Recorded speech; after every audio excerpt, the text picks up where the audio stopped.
What's going on, everybody? Dots Gaming here, and today I'm bringing you a solo PvE Magicka Necromancer build for the Elder Scrolls Online.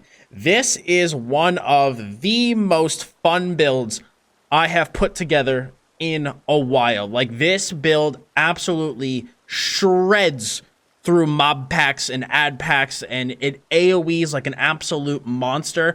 And soloing on this build has been really easy. It's got great damage, it's got good healing, good tankability.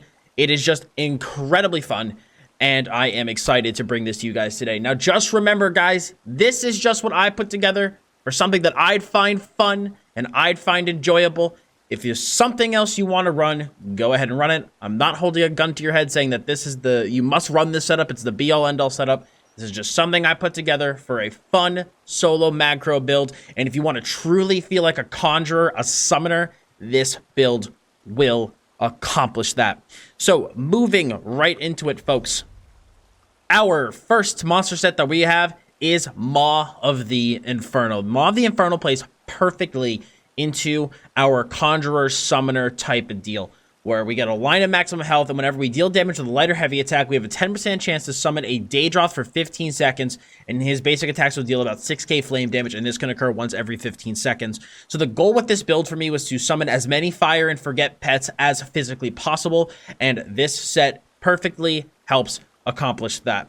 Our main 5-piece on the build for damage, I actually want to skip over that one, talk about it in a sec, is Necropotent. So again, this is a perfect for a pet build. 3 lines of maximum Magicka, and while you have a pet active, your Magicka is increased by 3150. For a pet build, I mean, it doesn't really get much better than this. When we have our pet up, one of our pets up, we're sitting at about 43k maximum Magicka. Very respectable. So Necropotence is a really good monster set for giving us that Magicka that we need. Now, our other 5-piece is a crafted set, and it is Cold Harbor's favorite. This is a really fun set to use, and is actually really enjoyable for soloing. Gives us a line of Magicka, a line of stamina, a line of spell and weapon damage, and when you heal yourself or an ally, you summon Cadwell's Noble Mount, Honor, who after 2 seconds will cast a healing spell on you and allies for 12,190 health over 4 seconds. Really nice hot. But what I like is when you damage an enemy, you summon Cadwell's Noble Mount Honor, who after 2 seconds explodes, dealing 17.5k magic damage over 4 seconds. So the reason that some of the stats in the build do look a little low, I know our spell damage is looking mighty low, but that's because we're running a proc set for our crafted 5-piece, and honestly, I really like this. Being able to summon Honor to either heal us or damage us, it plays perfectly into the theme of the build, and it also gives us a lot of utility based off of what we need at that current time. Now, do keep in mind, though, that Honor can only be summoned once every 10 seconds. So the way that we're breaking this build down is that every gear piece is going to be divines, and you're going to have everything Magicka enchanted. You're going to be running 1 medium, 1 heavy, and 5 light for maximum Undaunted passives. We're going to be running triple arcane, and then you have a choice of either 1 spell damage and 2 Magicka recovery, or 2 spell damage, 1 Magicka recovery. One will be a little bit more will have a little bit better sustain, and one will have a little bit more damage. I would say if you're a vampire on this build, you're probably going to want to do 2 spell damage and 1 Magicka recovery, but if you're a mortal, you can probably get away with the 2 damage, 1 recovery, but the 2 recovery, 1 spell damage will literally make your sustained an absolute joke. Now, in terms of our staff traits, we are running Precise on the front bar, and this should be Defending on the back bar. I accidentally made it Infused staff, but this should be Defending. And on the front bar, you're going to have a Restore Magicka glyph, and on the back bar, you're going to have a Berserker weapon and spell damage glyph. But again, jewelry enchants can be played with based off of what you want, either 2 spell damage and 1 recovery, or 2 recovery, 1 spell damage. As I said, I just want to be sure to drive that point home. Now, moving into our skills, guys, we are running Hungry Scythe, and that's why I'm running a little bit higher recovery in this build than you probably expect, and that's because the Scythe is a perfect solo spammable. So you slice into your enemy's life force, dealing 6.7k magic damage. You heal for 2744 health for the first enemy hit, an additional 914 for every additional enemy up to 5 times. After dealing damage, you heal for HP over time, and this scales off of your maximum health.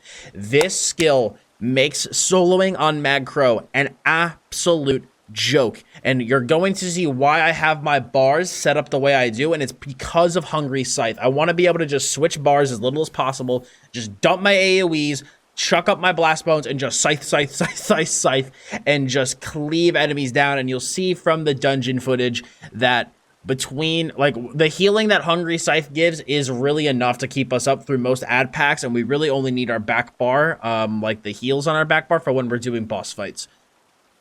We're using Stalking Blast Bones as a AoE burst tool. This only costs 1100 Magicka here on our Breton. Really, really cheap. Even cheaper when we have our armor buff up. So it deals 14k flame damage to all enemies nearby, and if it spends any time running, which it pretty much won't in a dungeon, it'll deal some more damage. But again, this is just a big AoE burst tool that we have in our kit. We, of course, are running Degeneration. This is going to be our source of major sorcery, so 15.5k magic damage over 12 seconds, single target dot, and gives us major sorcery as well as the major skill passives.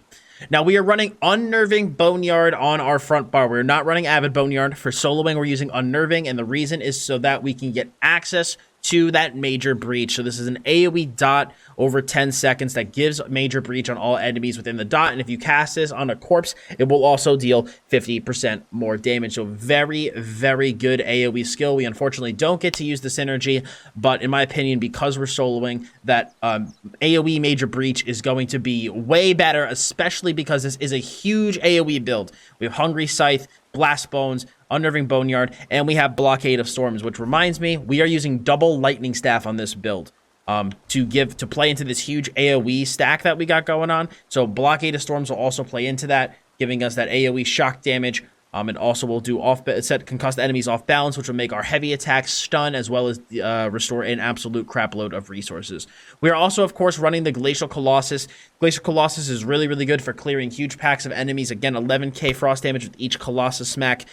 Major vulnerability on all enemies, so if you're fighting a boss that you're able to tank through, you could also toss this up there, and you'll have that major vulnerability up, be dealing tons of damage. Just your primo Magcro AoE damage ultimate. Back bar, we are running Harness Magicka. Harness Magicka is going to be the damage shield for the build. When you are kind of doing all like the ad packs and the mobs, you really don't need this because Hungry Scythe is going to maintain you very, very easily. This comes in handy in combination with our next skill in boss fight. So you toss up Harness Magicka on yourself, and then you use the Intensive Mender. So you get the Mender up, only 900 Magicka for 8, heals you for almost 7k every 2 seconds for 8 seconds. So this is going to be our primary hot on the build. Again, I wanted to go with a pet one to play into the theme of the build, but these two skills combine really, really well to give you some big, big, big healing in a pinch if you need it. We also are using the Skeletal Arcanist as our main DPS pet, so this will deal about 3k shock damage to all enemies around it every 2 seconds. Just a very, very good skill. Plays, again, perfectly well into the whole AoE theme we got going on here. We got Summoner's Armor. Summoner's Armor is going to be used to just give us our major resolve buff, as well as reduce the cost of Blast Bones, Skeletal Mage, and Spirit Mender, just making our sustain even better. We are, of course, running Deaden Pain. Deaden Pain is my primary corpse consumption skill in the build, and it's incredibly good. Incredibly good. Gives us a hot, gives us major protection, reduces our damage taken by 3%, and gives us ultimate. When you're clearing through mobs in dungeons using Deaden Pain, just it makes you an absolute tanky monster, and it helps get you to your ultimates quicker. Necrotic Potency could be decent here as well, but I really like Deaden Pain for soloing because that major protection, you can keep almost full uptime on major protection when you're doing dungeon packs. Like, it's so good to be able to suck up the corpses of the enemies that you kill to make you incredibly tanky. Really, really good for soloing, in my opinion. Our back bar ultimate is going to be Ravenous Goliath. Ravenous Goliath is really, really good for if you're soloing a tough boss and you need to be tanky and you need to go into that boss totally unimpeded. In this video, I solo Spindle Clutch 1, which is a huge pain in the dick on the final fight because there's like, the Whisperer has like 18,000 CCs, so I didn't feel comfortable really ever going into my Glacial Colossus, so instead I would go into my Ravenous Goliath every time, which would allow me to basically deal damage to her without worrying about dying, and it's a perfect ultimate for that, when you just like, I want to go in on whatever I'm fighting, and I don't want to worry about dying, and you just become a huge behemoth, and it's really, really nice skill to have here as our back bar ultimate. Now, in terms of our stat sheet and what we're looking at here, guys, like I told you earlier, let me get a pet up here so we can see what our recoveries and all that jazz look like. So with our pet up, we're sitting at 2k unbuffed Magicka recovery. It's really, really high. We have 43k maximum Magicka, 18.2k max health, 11k max stam. Spell damage a little bit low with only 1600. but it's, again, really not a big deal. We do have a strong proc on the build, and we do have 43k maximum Magicka, and we also have the weapon and spell damage glyph on that back bar. Our spell crit with our potions up is going to be 45%, so really, really good amount of crit rating here. We also, yeah, I got precise on that front bar too, good. So we also have 17k spell resist and 9.6k physical resist. We are using the Shadow Mundus. So the reason I like the Shadow Mundus for this is because we have Death Knell. Increase your critical strike chance against enemies under 25% by 10% for each Grave Lord ability slotted. So we can get up to 30% additional crit chance. So we are going to have really, really high crit chance as our enemies get low. And having the Shadow to make those crits deal almost 20% additional damage is incredibly strong. We also are using the Witch Mother's Potent Brew buff food. Really, really good for this. Gives us more maximum Magicka, more health, and Magicka recovery. Plays really, really well for Necromancer. Pretty sure that covers all that stuff. Potion-wise, your gold potion is going to be crit pots. So you're going to want Major Prophecy, Restore Health, and Restore Magicka.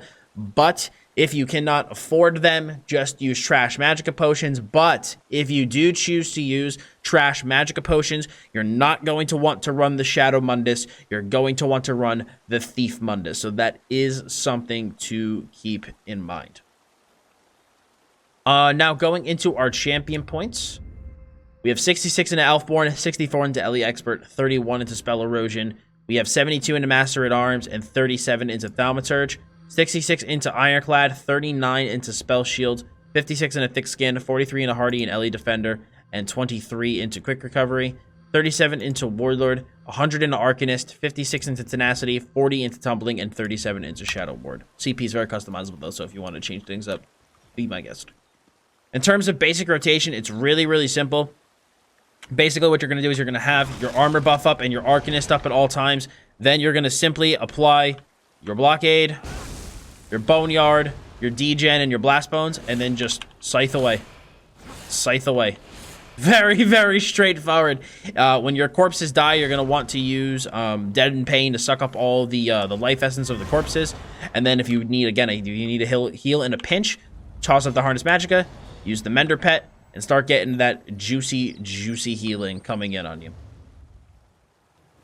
That is pretty much it, guys. The Conjuror build, solo Magicka Necromancer PvE Elder Scrolls Online. Guys, this build is incredibly fun. Like, I was having a wonderful time soloing Spindle Clutch on this build. It's an incredibly fun setup, and I'm telling you, if you throw this on, you will be able to solo a lot of stuff with ease. The AoE cleave potential on this build is absolutely nuts. It's got really strong healing, really good tank ability. It's just a really fun build, and I've been enjoying it a lot, so I hope you guys do as well. So if you guys like this build, please smack a like on it. Any questions or comments, feel free to leave one below. And to keep up to date with the rest of the solo builds I have here on my YouTube channel, please hit that sub button as well as the bell to keep notifications on. Enjoy the showcase footage here. Like I said, we soloed Spindle Clutch 1, so enjoy that. You'll get to see how the build plays. And yeah, that's all I got for you guys today. Enjoy that. Thank you so much for stopping by. I'll talk to you all very soon. Who's that? Who's over there? On your feet, you louts. We're going back in.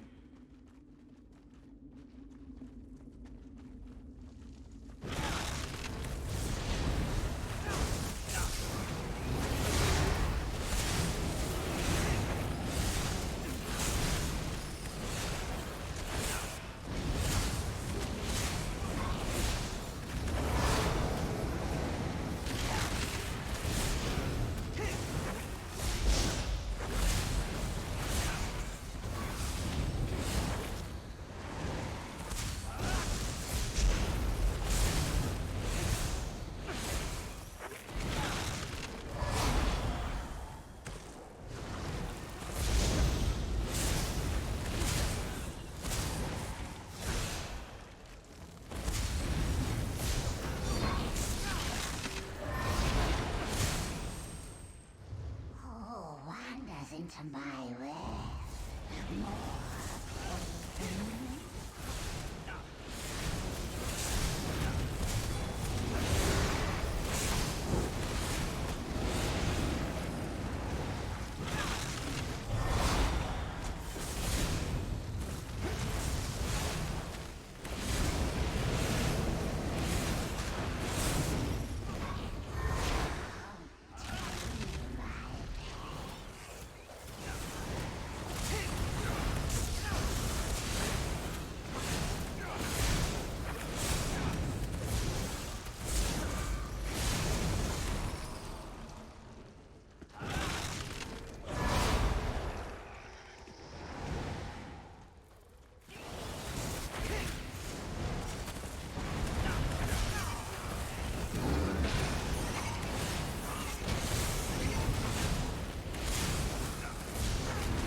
Kill them all.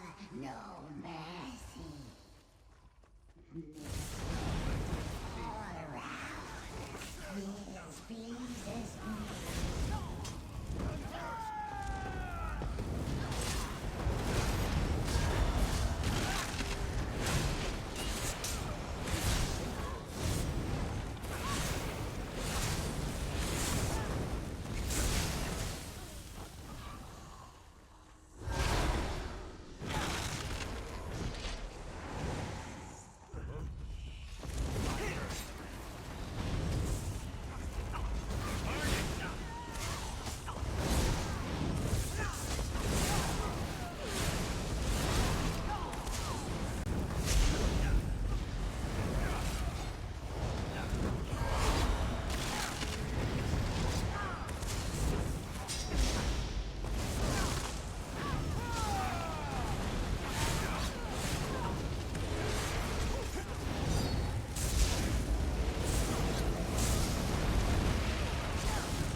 We shall obey.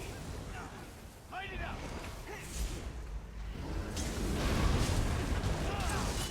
I need healing!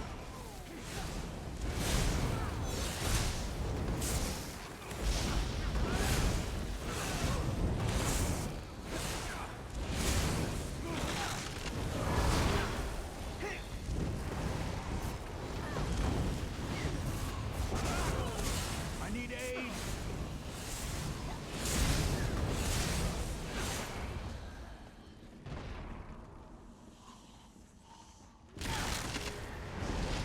Come to me, enter my will. Join me forever.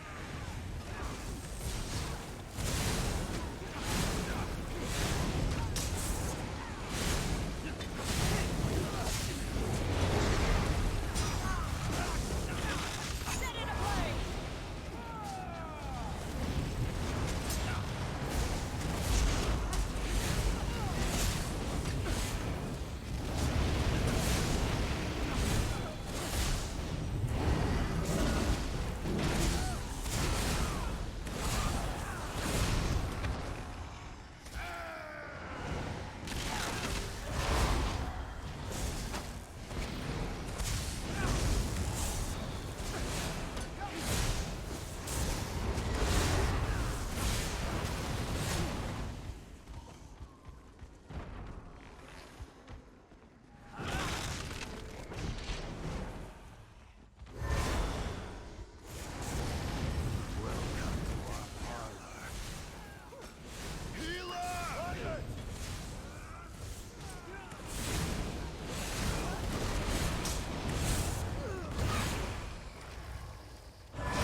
They mean to take her from us.